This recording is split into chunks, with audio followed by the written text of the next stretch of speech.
สบายเลยอย่ามาไปแฮมเป็นมื้อนี้ดองดาวันเฮ็ดผ้าแล้วละเนาะแบบน้องดาวันสิเอาค่ายเป็นบ่เป็นน้องดาวันเฮ็ดประมาณได้เดือนหนึงเป็นผ้างามๆอันนี้ใครสนใจทักมาเด้อแบบเป็นผ้านี้แบบมันจะงามเป็นแบบมันจะงามแบบมันมีฮูปตัวนกฮูปเป็น ฮุบดอกไม้ลูกดอกไม้ดอกบัวแม่นฮูปดอกไม้ดอกบัวแบบแม่นเขาจะปักแบบแม่นมันบ่ยากเด้อแบบอันนี้มันจะเป็นตัวง่ายและการละเอียดพร้อมง่ายสำหรับลูกไปน่ะยากสำหรับผู้อื่นติลูกแม่นแม่นผ้าตัวนี้ถ้าอยากได้ราคาแชทมาเด้อแม่นผ้าตัวนี้จะแม่นสุดงามๆใครได้ใส่ราคาจะแบบละเอียดและงามอีกแม่นน้องตะวันจะมาทำแบบถ้าอยากมาเฮ็ดเวียกนี่แหละตำฮูกแล้วก็เซลผ้าอยากมาเฮ็ดแม่นตำฮูกเซลผ้าแล้วก็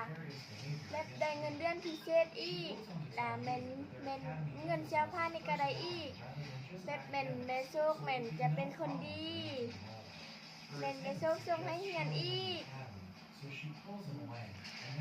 ขอบใจลูกค้าได้แม่กดไลค์ให้ลูกเนี่ยกดไลค์กดแชร์ให้เลยเด้อโดยเพราะว่าคลิปแล้วลูกได้ไล่วิวเนี่ยลูกขอบใจย้อนหลังโดยแม่นขอบใจย้อนหลังเลยเด้อขอบใจบ๊ายบายเขาบอกภาษากึมหมูได้ป่ะลูกเอากึมหมูได้อย่ามาแต่แฮมยี่โอแตงพางหุยแล้วมือจุดีละทักกายเมื่อสกี้เมื่อโอ้หุยเมื่อในหุยเมื่อโอ้ยีแตงหรือแบบจะเบี้ยแบบละเอียดพร้อมมือบันเสร็จแล้วก็จะเบี้ยสะอาดอีก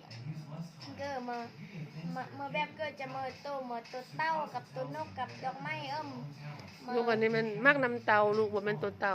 มักไม่ยังกับภาษาเราถึงนะบ่แม่นไม่ยังว่าลูกวันซ่อนแม่นะมักเขาแกงกินนะมักนำมันนะไม่ยังว่ามักสโกอันนั้นน่ะอันนี้มันมักสโกได้ลูกแม่เมื่อจีเดแล้วทักกาย